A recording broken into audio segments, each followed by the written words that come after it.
What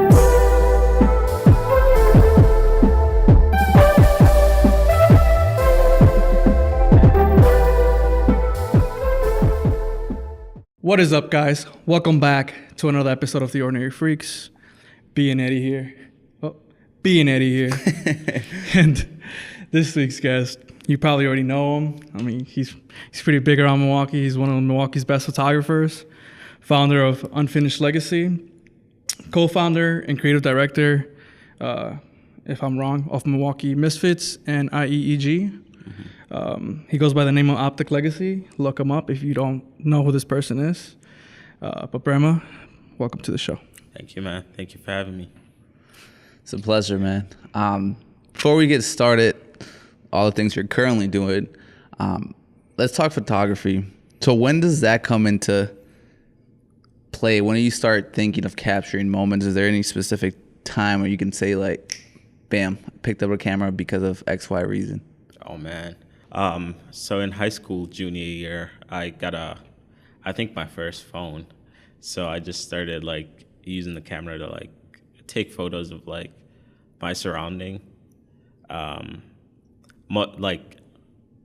I went to Riverside, so there was that like trail right behind the school. So like we used to walk it after school, and I would see like nature or like maybe even like texture of like the trees, and I would like try to capture it and see like, oh, like this is cool. Like, how does this camera work? Like how detailed it was. Like it was interesting to me. But from there, like I had started a brand, the Unfinished Legacy, that was junior in high school. And I remember I used to send my product out to like photographers in LA because like I liked the scene at the time. Like they had like a super dope photography scene down there. They would do meetup and just crazy. And I would send my stuff out, and they would just take photos and then send me the photos to post or whatnot. But from there, I just was like, oh, I might as well just like try to do it myself. I did it with my iPhone a little bit, like not iPhone. I had an Android at the time, so I would take photos and then edit on Visco. And then went from there. Then I surrounded myself around artists in Milwaukee. And I remember I went to this one art gallery where they were doing a $2 raffle ticket for a film camera, for a 35 millimeter film camera. And I ended up winning it. So from there, I just like challenged myself to like use that film camera to like try to produce some work. Like I'll take photos with it. I couldn't see it right away, so like when I sent it out to Walgreens to get developed, like sometime like it would come out the way I didn't expect them to, but like that taught me a lot about like metering light and just understanding like how lighting affects photography. Like lighting is like, without lighting, like there is no photography. That's like the main element to photography. And then film is very technical itself. Yeah, so. Film is pretty tough. Like I remember there was this one time I like shot a roll of black and white film. I think it was like 36 shots. And then I didn't know how to like take it out the camera, and I just like messed it all up. Like I went to the store, like I tried opening up, but I didn't rewind it all the way in. So it was just like all overexposed. So yeah. From there, like I started paying attention to details, and like every single thing that I did, like I made sure like I'm doing it right. So yeah. Did you get to a point where within the same like film camera and or just film to like start developing your own film, or like kind of getting to that whole that's like one thing that I was really excited about when I graduated high school. So I went to UWM for like a year, a semester and a half, and I took like a photography class, and I enjoyed the process, but it was super long, man, like a 5-hour class on a Friday. It was tough. And I don't think really like the work that I produced for that class was really appreciated by my professor, like people that were around me. I don't know, like I would capture like things that I would think were like, oh, this is like dope, this speaks to me, but like to them it wasn't really much. Like I would see like someone would come to class with like a photo of like maybe like some bush or something, and like the professor's like, wow, like you've This is captured amazing. like a meaningful, like, I don't know, man, like the whole I art completely school get is that, like yeah. weird, man. Like it's hard, like being a creative in art school. Yeah, no, I completely agree.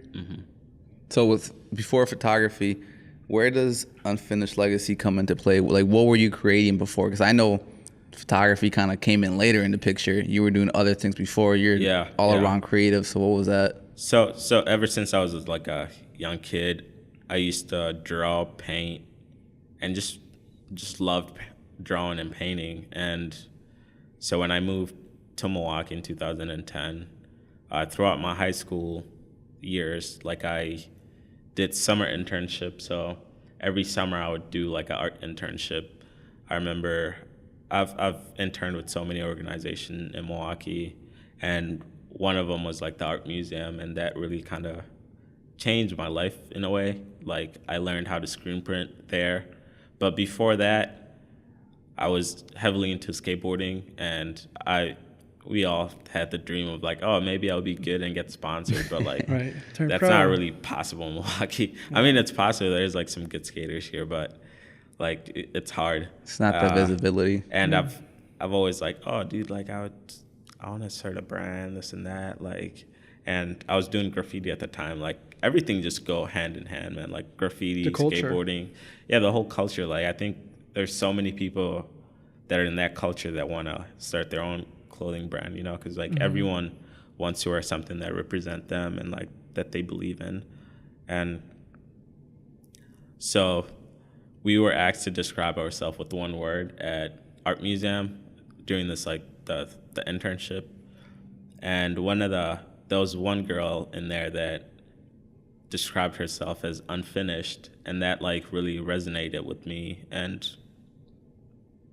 I thought about all the goals that I wanted to accomplish and that I haven't really accomplished yet, and how they're still unfinished. And like, as long as I'm living and like pursuing what I'm dreaming of, like it's always going to be unfinished. Yeah. So when I was walking home, the word legacy was kind of like my tag name at the time. I was like a toy, but like that was my tag name. It was a long name, but it was legacy. I wrote it everywhere. But so I put the 2 and 2 together, unfinished legacy, and it made so much sense. Like, damn, like this is like my legacy, like, and it's unfinished. And then I reflected on like all the people that I look up to, you know, like even like just like influential people in history, like, you know, Nelson Mandela, like MLK, Gandhi. And I thought about how like their legacies are still being built on to this day.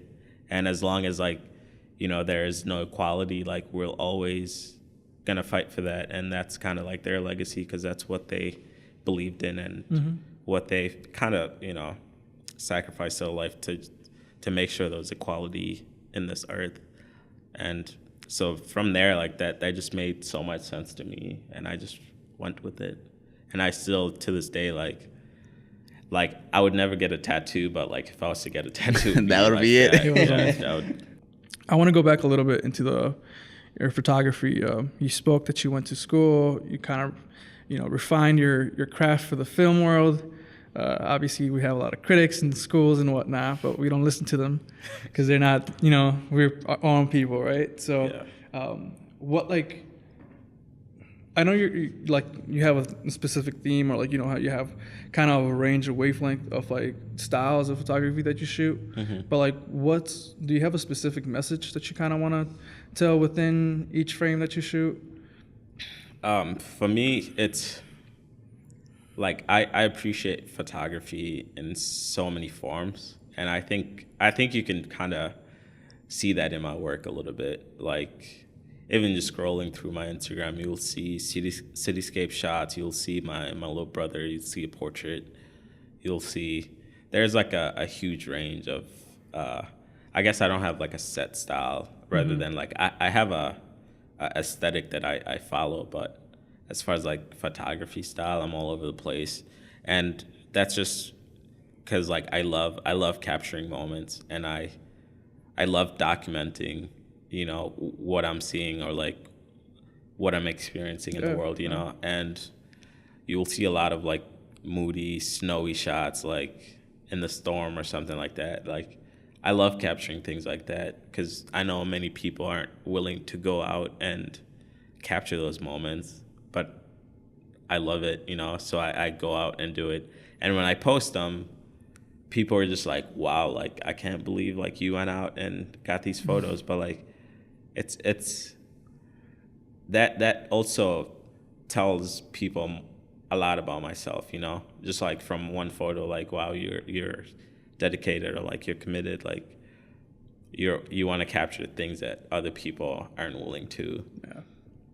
And also like stepping out of my comfort zone and photographing like people on the streets, like just you know, doing their day-to-day stuff. Like, I love capturing those moments because it's part of our history. Like, you know, this person, this is like how we dress, or like this is what people are doing at this time. And I also love documenting my friends, you know, like I think all of my friends are like probably some of the most photogenic people, and also like my siblings and just family, even though I don't really share those. I share Mohammed because like he's a cute kid and like everyone loves him. Yeah. But yeah, just the love of like documenting and capturing moments and freezing that time. Right. Yeah. So I mean, that's what. Right now you have what, about 50K followers? Yeah. And counting. So I mean, like, I think that's pretty significant. No, and at this day and age, not that social media is everything, but it really helps you kind of do things and get places and, you know, move around. And I think you going above and beyond, it's kind of what's getting you there. And I mean, I'm sure those numbers are not stopping anytime soon. You know, what do you think helped you get that? Was it, you know, besides you going above and beyond, are there other aspects like, I don't know, consistency that you put into play when it comes to gaining that followers? Yeah. So I started using Instagram, I believe 4 years now. Like, I've been using it for 4 years. But when I first got onto the platform, I posted like probably 3 times a day. And if you imagine that for like a whole year, that's a lot of content, you know, like posting daily and engaging with my community and making sure I reach out to people from other cities. And like, if I love their work, like I'll DM them, man, like, you know, like, yo, I love your work. Keep doing what you're doing, and you're inspiring me. So like, I kind of like made sure to like give respect to those that deserved it, and also just engage with my community to build that community.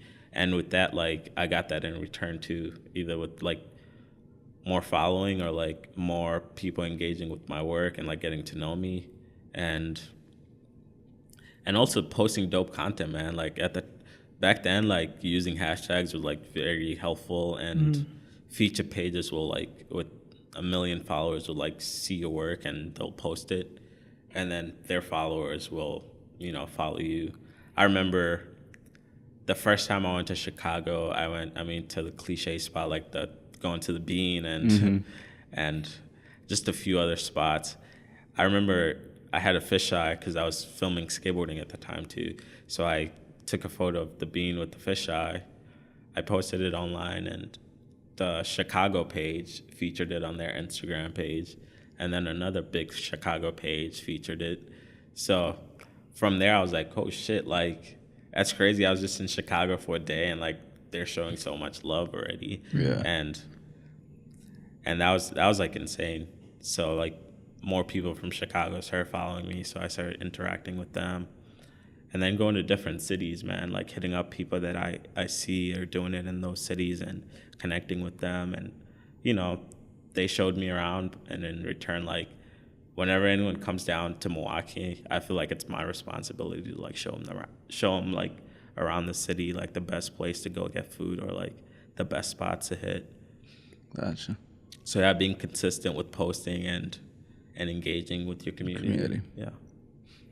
It's hard work. It is. Yeah, it is. That's the short answer, right? Hard work over a period of time gets the results. Yeah. Yeah, man. Speaking about hard work, your business partners now with MKE, Misfits, EEG, and guest and good friends of the podcast. Yourself, you guys are extremely hardworking. I don't know really how you guys are doing it. I don't know what type of freaking coffee bean you guys are brewing. I don't know, man. But we definitely admire and respect that hustle. I kind of want to talk about your passion. Where does that come from for you to create and stay consistent, through all these years and not give up? Man, dude, hard work.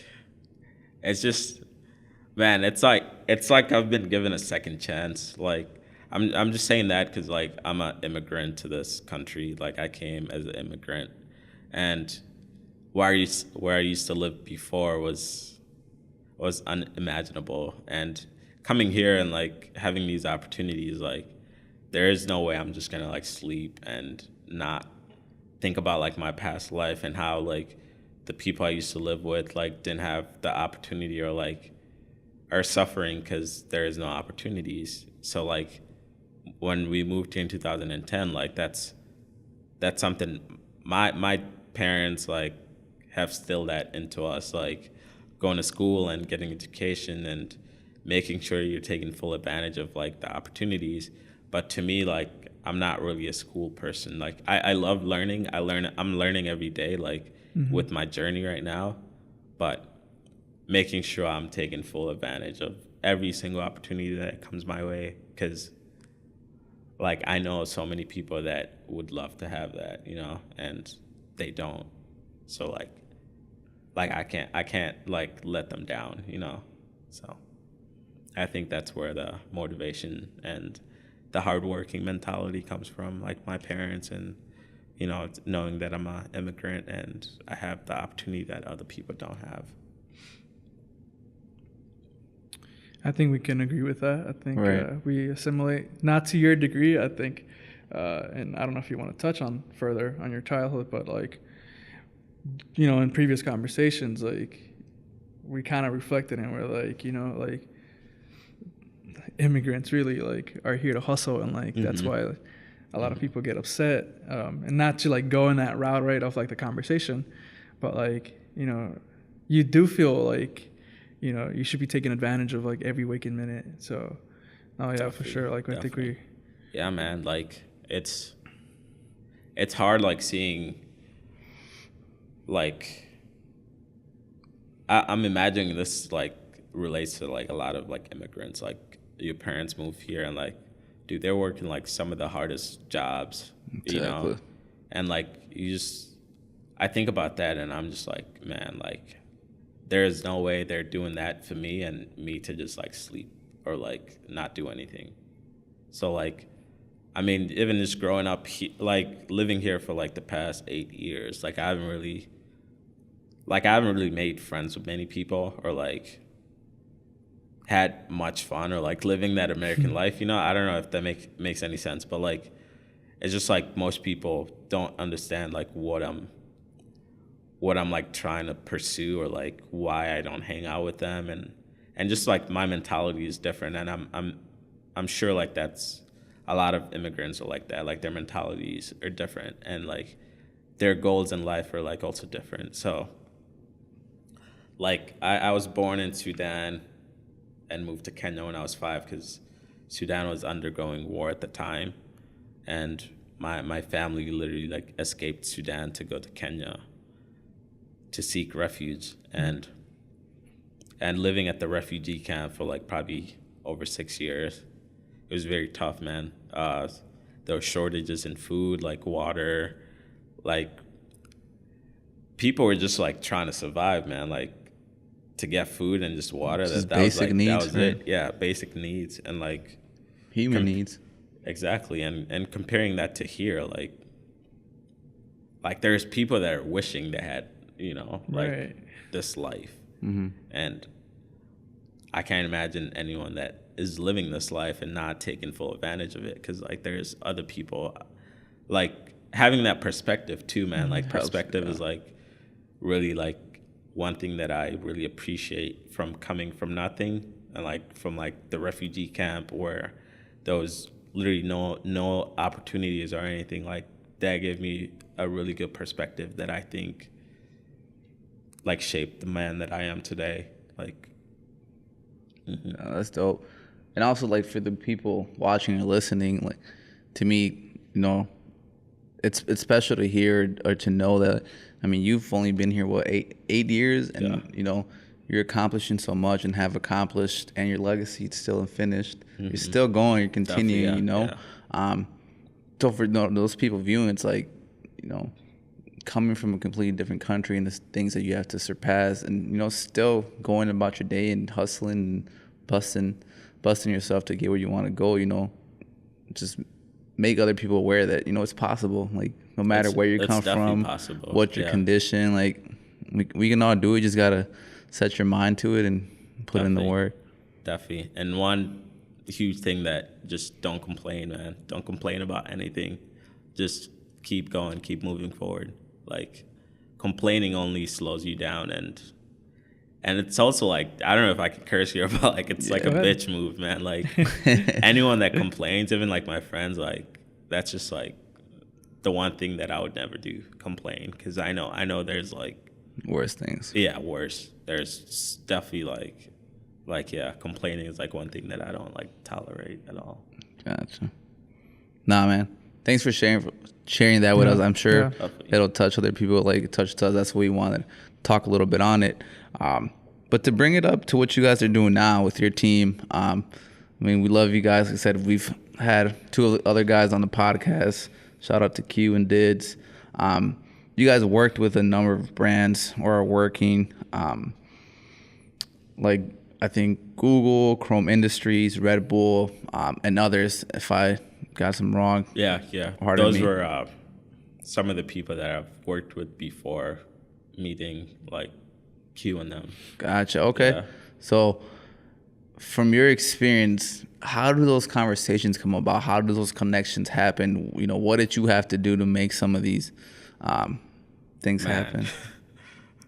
It's hard, like, because sometimes like I don't even like believe like what's happening. Like, with the Google thing, they reached out to me through my website, which is a little weird. Like, brands don't really. I never thought like people would browse through my website. I thought it was just like something that I have to like just put up online. It's a formality. Yeah, and they reach out. Like, when I got their email, they were like, "Oh yeah, we really love your work, and we wanna have you be like our ambassador," because like the Google Pixel phones, and man, I was like super surprised. But all those like opportunities just come from hard work. Like, keep working hard and pursue what you're trying to do. And if brands like your work, they'll reach out, man. And also like don't be afraid to reach out to other people too. Like if like Chrome, I reached out to them. Like I sent them a DM, I sent them an email, and then like when they finally like replied back, it was like, dude, we love your work and like we wanna have you do this project for us. And like they hired me for like a few things and sent me like a bunch of like gears to like rep, like backpack that I still wear to this day, carry all my like camera stuff, and and just like it's such a dope brand because like they also like believe in artists and they give back. So like finding brands like that aligns to your mission and like reaching out to them, like even though they don't reply, like you've done your part, like by reaching out. That's with everyone, like collaborating too with even just like individuals, and from there like you gain that skill of like, oh, this is how I go about collaborating, and then you go to like a bigger brand or something. Even just posting and tagging, like I've seen so many like of my friends working with huge brands just because like they tagged them in a post that like showcase their like gear, like Adidas and like Nike and like all these big brands like that I would have never like dreamt of like working with. But through social media nowadays, man, like keep working hard, like reach out, don't forget to ask. That's one thing that I'll try to leave with you guys here. Like if you're watching this, like if you have something that you want to pursue, like don't don't like be afraid to ask. So just keep going for it. Yeah, definitely. I think something with the podcast is something we learned, like the power of the DM. It's just exactly. Yeah, use man. it for the right reasons, you know, and exactly. and it could get you to places you've never imagined. Yeah. What's one of the best experience that you've had? Like, and it could be anything. I mean, it doesn't have to be the. I just want to. One of the things that you're like, best experience, I'll remember that forever. Or the first thing that comes to mind. This is weird because my last post on Instagram is like about me climbing this like 70 flights of stairs to get to this rooftop. Yeah, I saw the post. And to like just kind of capture the city from above. I remember it was my second time going to New York. I went with my friend Gene, and I remember we were skating. As soon as we got to New York, we checked into our Airbnb, and then we just like skated all over the place with like penny boards because they're faster. And I remember from morning to like night, we were just skating all over New York, from like Manhattan to like Brooklyn, like to like Times Square. It was crazy. And once like the day was done, we went back to our hotel room, and I was just browsing my Instagram, and someone sent me a DM. Was like, "Yo, you trying to climb this like building at like 4 a.m.?" I was like, "Oh shit, like I'm down." And my guy Gene, I was like, "Yo, you trying to come?" He was like, "Nah, man, I'm like tired." I was tired too, but like I was like, "Yeah, I can't pass this. Like I'm in New York. Like this is probably like the only time I'm gonna do it." So like I went, took the train, met up with him, and like we scaled the building to like the second floor, then took the stairs all the way up. Probably took over like 30 minutes just running up. It was like probably one of the most like exhausting experiences, and also like rewarding. It's crazy what you learn in those like just like short time. Like I had to like run up 70 flights of stairs. My legs were just like dead once we got up there, but just like breathing the fresh air and like looking over the city was like amazing. And like that was just like the small moment like that I really appreciate about photography, and just like even just the Instagram community. I think most people don't really, like when they hear Instagram, they don't hear that. They don't really experience that like small part. But like for me, like I cherish those moments because like I know like the platform, and I know that the community that I'm building is like I trust, and I'm able to like experience great thing with them. So that was like definitely one of those moments. Yeah, that's cool. And definitely like seizing those opportunities, you know, because like you got the DM, like exactly. You could have easily said like, oh, maybe this guy is not like legit, you know, and like that could also apply to like brands. Like maybe Nike reaches out to you like, yo, can you fly out like tomorrow? Like we need you, you know, so something like that. Like, better do it, right? Exactly. Like even though you're tired, like you might be tired from like your day job or whatever, but like take those opportunities. They'll pay off in the end, like in the long run. Yeah. How was the weight coming down? Way easier? Coming down? Man, I was way more excited. Like coming down, it's just like, okay, I got the shots. Like now I'm gonna edit, and like I'm excited for tomorrow. Like just like being excited, and like also like just experiencing that moment. Like my day, like my night was just like complete. You know, you weren't even tired. Yeah. No. So recently, from the recent collaborations, sold out events that you guys just had, the LinkedIn event with your team, not getting enough sleep, working hard. What are other things you're working on currently? You know, what's in the future for Optic Legacy and for your team? Dude, so I like, was it 2 days ago? I just like quit my day job. So now I have like, I'm trying to create full time. Like, even though I quit my job, still like, I'm now becoming like the busiest guy. Like, I never thought like, I thought like, oh, maybe once I quit this, like I'll have a little bit more time for and try to like chill or like do these other projects that I have in mind. But like, no, man, everything's picking up. Like, still working. Like, waking up at 5 a.m. You know, it's like, you'd imagine like quitting a job, like, oh yeah, I get to sleep in a little bit. Like, no, it doesn't work like that. It doesn't work like that at all. Like, but I have a lot of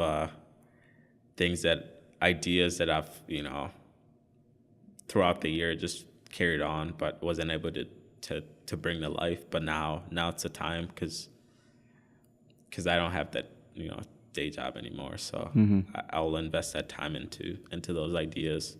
One of them that I'll probably share is like a genius from the hood. Like I want to do a series of like film and photographs throughout Milwaukee to kind of try to change the narrative of like black and brown men and like just people in general. Like, I think there's a lot of like geniuses in like where we live in, but there's that lack of opportunity or like that they're not able to like show that to the world, I think everyone has like greatness in them, and I want to like maybe do interviews or like try to like learn people's story and like try to see like what greatness they have in them and share that with the rest of the world. Because like you think north side of Milwaukee or like you think south side, there's not really much positive story coming from those side of towns, but there's a lot of positive things happening, like from like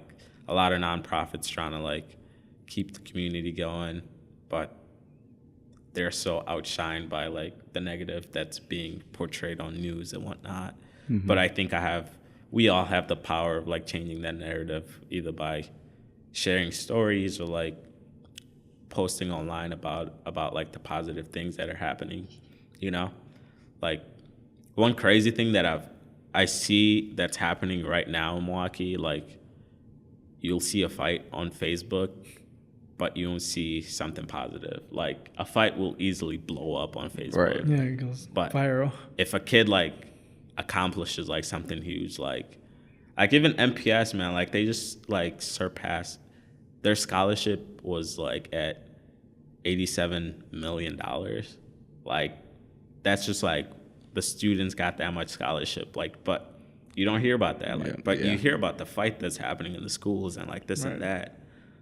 So it's kind of like, I think as an artist, like it's my duty in a way to capture those positive stories and to try to put them out and to also try to change the narrative of like Milwaukee a little bit. So that's like one huge project that I want to kind of focus on too. Gotcha. So we talked about a lot of things. Before we move on to, the usual ordinary freak segment of questions that we go through everyone, is there anything else you would like to add? You think we missed? Man, no, just super excited, man, for like Milwaukee. Like there's so much great things happening from you guys to us. So like there's so many amazing things happening within the city. It's time to collaborate now and like actually put the city on the map. Like I was just watching this like video from Gary Vee, and he was talking about how like if smaller cities like focused on what they're good at and they all supported each other, like they'll bring so much attention to that city. But he also was saying that like most people, as soon as they start blowing up, they leave their city to go somewhere else where people blow up. So his advice was pretty much like stay in your city and like keep doing the dope thing you're doing, and also collaborating with other individuals to bring attention to that city, and that's when more opportunities get presented to everyone. And I was like, damn, like that sounds like Milwaukee, man. Like there is so many dope things happening. There's few collaboration, but I wanna change that, and that's like something that I'm looking forward to. Like if you're watching this, like I'm down to collab, so hit me up, and I'm sure you guys are too. So always. Mm-hmm. Well, cool. I guess we'll get to those questions. Yeah, man. The first one being, if there was a kid fresh out of high school or junior, didn't really know what their next move was gonna be, like, what advice would you give that person? Man, advice. There's so much. Like finding your passion. I think that's one thing that at a young age I found, like, that I was passionate about art and I pursued it. So find your passion, find something that you're passionate about and try to pursue it. And being in high school, like you're at a young age, like don't try to worry about like what society like is expecting from you. Just worry about yourself. Try to get to know yourself, like your strengths, your weaknesses, like things that you need to work on to be a better person. Like, I mean, like being kind, stuff like that. Like those small things like matter, and like being open to other ideas and being just open-minded about the world. Like that in the long run, that helps so much. Like I've always been like an open-minded person, and just being open-minded, find your passion and chase whatever, like where you want to see yourself in 5 years, like chase that. Definitely. What's the best advice you've personally ever gotten? Man, best advice. Man, I don't think I have like one best advice.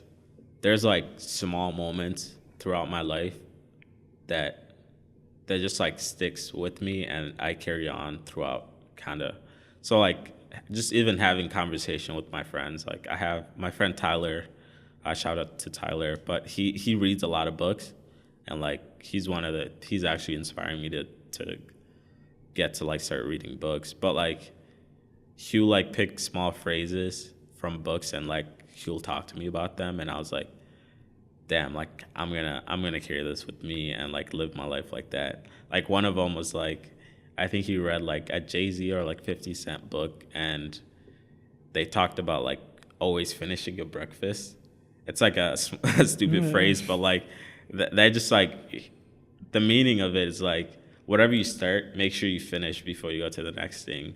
And since that day he told me that phrase, like until now, like whenever I start something, I like think about like finish your breakfast before you move on. So like I make sure I'm finish this project or like the small thing before I move on to the next. Mm-hmm. So like my brain doesn't get clustered, or like, you know, just like small stuff like that. And like another one's like my friend Joey told me about like if the 5 people you surround yourself most with is like your average of them. And like that's not it's an advice in a way, but like it's also like a phrase, like and I think about that, like that helped me like kind of cut out a few people in my life that weren't productive, or like that weren't like doing things that I aspired to do.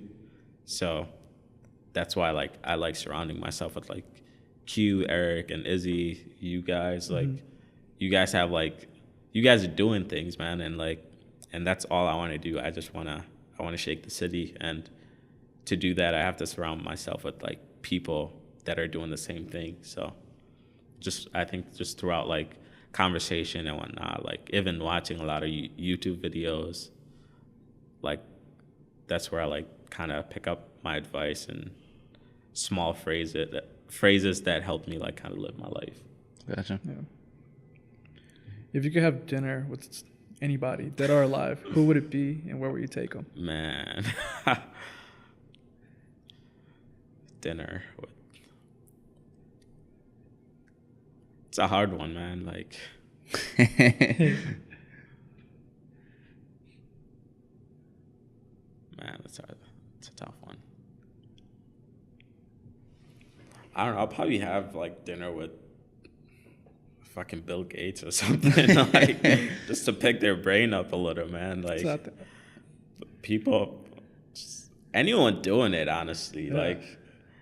Like I just saw one of my friends on like Instagram. His name's Finn, but he's been doing like this thing where like every morning at 7 a.m. he'll get coffee with someone, and I was like, that's dope, man. Like I want to do that. Like so, like if you're watching, like let's get coffee at 7 a.m.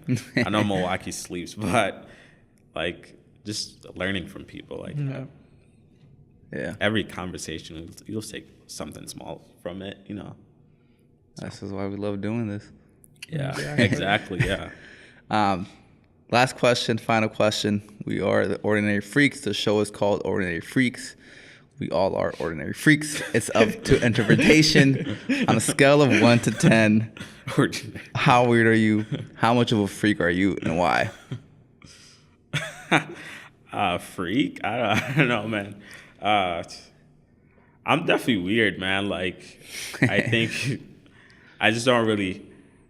I think weird is like not really being relatable to many people, and I think that's definitely me. Like, I don't really relate to many people. Like, there's like small jokes like that Americans will say, and they'll get it, but to me, I'm just like, I don't get it. Like, it just goes over your head. Yeah, it goes over. You just think you're just like, oh, that's just stupid. like exactly, and I think that's like what makes you like the weird. Like, it's hard to like relate to me unless you.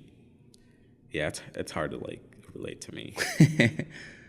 Not relate to me. Like, I think a lot of people can relate to me, but it's just like understanding like my point of view. Yeah. And I think for a lot of people, weird is something that you don't understand, that you don't take the time to understand until you're like, oh, that's weird. And you dismiss it. I don't, man. Like, I guess not following like traditional like route, like I think that's weird a little, right? If you could give yourself a number, what would it be? A number? How weird am I? 1 to 10. Probably 5. All right, cool. Fair enough. Cool.